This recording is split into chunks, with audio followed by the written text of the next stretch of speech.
जैसे चुनावी नतीजे आए हैं, 400 पार का नारा भरा जा रहा था, 240 पे अटक गए हैं। विकसित भारत देश की बात की जा रही थी, अब कह रहे हैं कि कोई बिल पास ही नहीं होगा क्योंकि समर्थन इनके पास पूर्ण तरीके से है ही नहीं। बैसाखी पे सरकार चल रही है, तो कैसे देखते हैं इस बार 5 साल का कार्यकाल? देखिए, मैं तो पहले जनता का, जिन्होंने भी जनता ने वोट डाला उनका बहुत बहुत धन्यवाद करना चाहता हूँ कि उन्हें इस गर्मी में भी लोगों ने लाइन बंद होकर अपने वोट का इस्तेमाल किया है।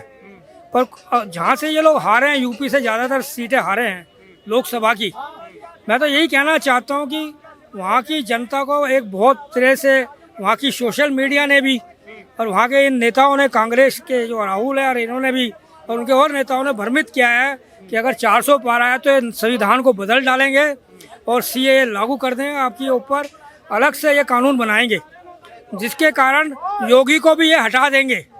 तो इसलिए लोग वो भ्रमित हो गए थे इनके कहने से, क्योंकि हमारे लोग जो देश की जनता है इतनी भोली है कि भ्रमित जल्दी हो जाती है नेताओं के कहने पे।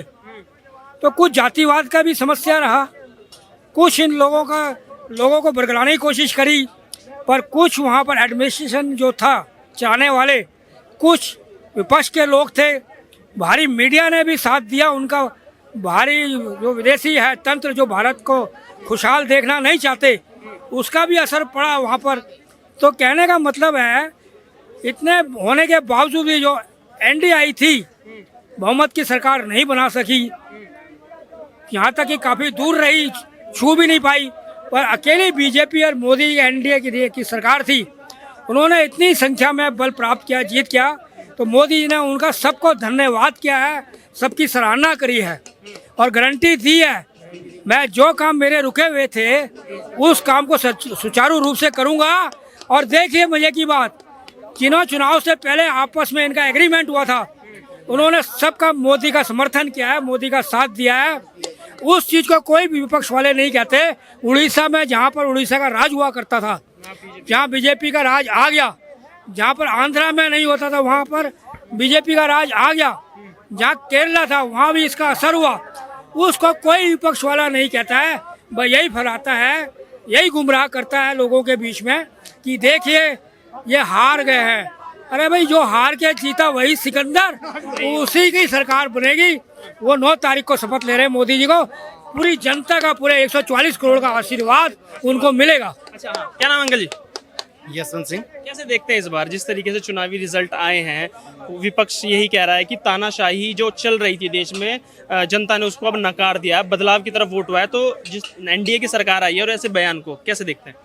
सर, ये जो भी हुआ है ये सरासर एक धोखा हुआ है कि ऐसा होना नहीं चाहिए था। देखो क्या है कि हमें कांग्रेस के बाद जो हमें आज़ादी मिली थी एक हिंदुत्व के लिए, सनातन के लिए, उसमें जो भी हमने चेंजिंग देखी है, इतने साल पहले सरकारों में कोई हमने इतनी रफ्तार नहीं देखी थी, सरकार की इतनी चेंजिंग नहीं देखी थी।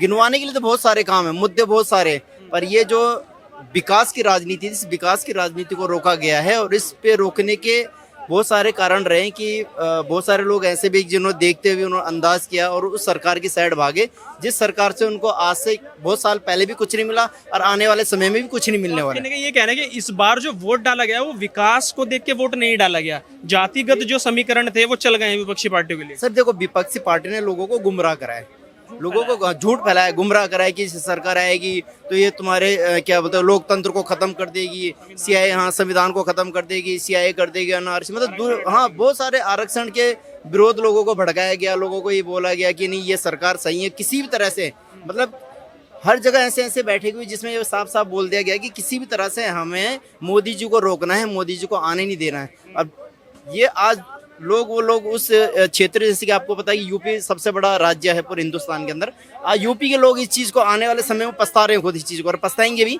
कि हमने जो फैसला लिया गलत दिया। खुद आप अयोध्या से लगा सकते हैं कि जहाँ राम मंदिर का इतने 500 सालों बाद राम मंदिर का उद्घाटन किया था, उस जगह से भी भाजपा को इतना नुकसान हुआ है। तो ये हाँ हार गई, तो साहब बात है कि देखो लोगों को इस चीज़ का नुकसान हुआ, आने वाले टाइम में भी हुआ। कितने रोजगार, लाखों करोड़ों लोगों को रोजगार मिला वहाँ से, एक अयोध्या मंदिर बनने से। ऐसे बहुत सारी चीज़ें एग्जाम्पल के लिए।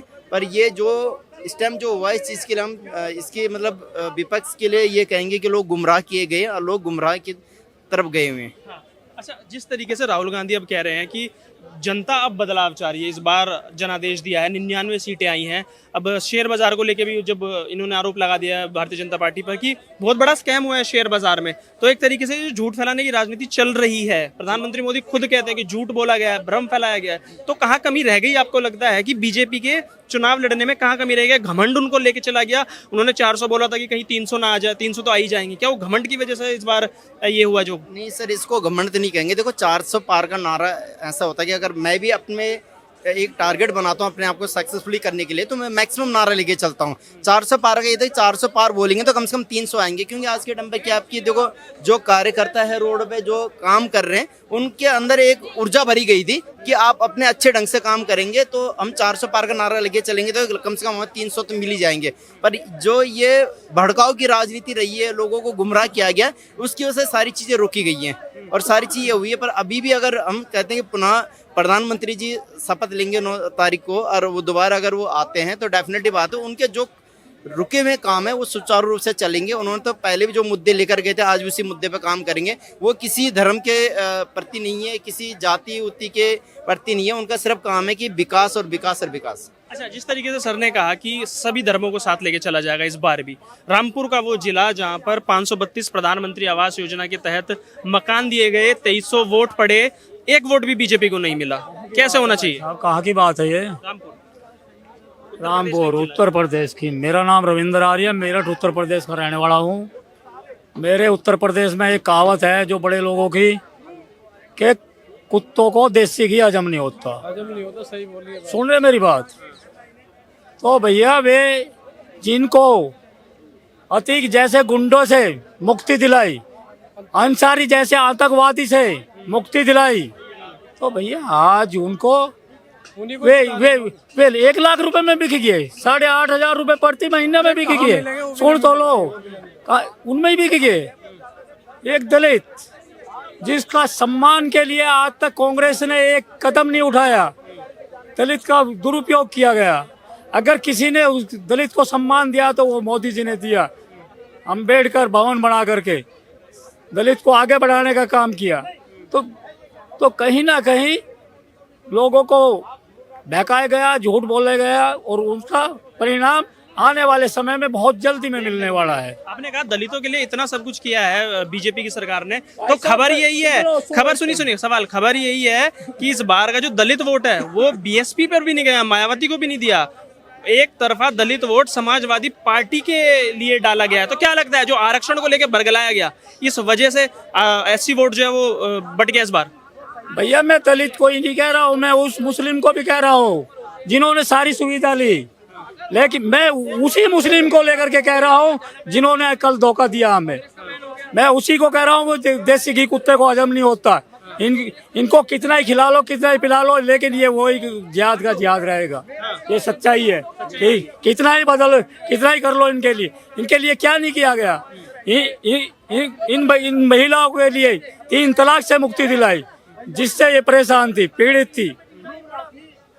इनको अतीक अहमद जैसे एक आतंकवादी से, पूर्वी अंचल बोलते हैं जिसको, ये उत्तर प्रदेश को, उससे मुक्ति दिलाई। आज वहाँ की 4.25 लाख किलोमीटर रोड बन जाती है।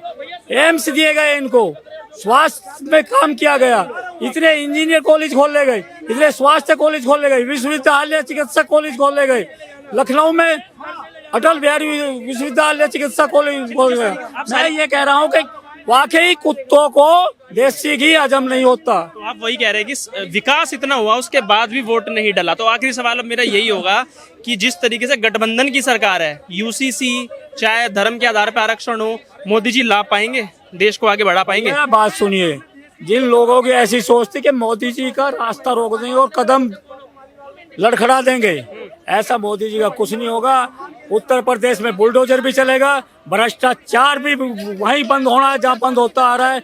एक गुंडा दिखाई नहीं देगा, सारे काम वे चल रहे, उससे और भी उससे तेजी से चलेंगे, कोई फर्क पड़ने वाला नहीं। और उसकी रफ्तार बढ़ चुकी है। क्यों बढ़ चुकी है? जो आज इनके गुंडे ये सोच रहे हैं कि हमारे सांसद आ गए, कौन सा फर्क पड़ गया भाई? एक बार करके तो दिखाओ गुंडागर्दी रोड पे, पता चल जाएगा। हम बाबा साहब बैठे हैं अभी भरोसा है? तो अरे पूर्ण भरोसा है। क्यों भरोसा नहीं? जो राम को लाए हम उनको ला के दिखाएंगे।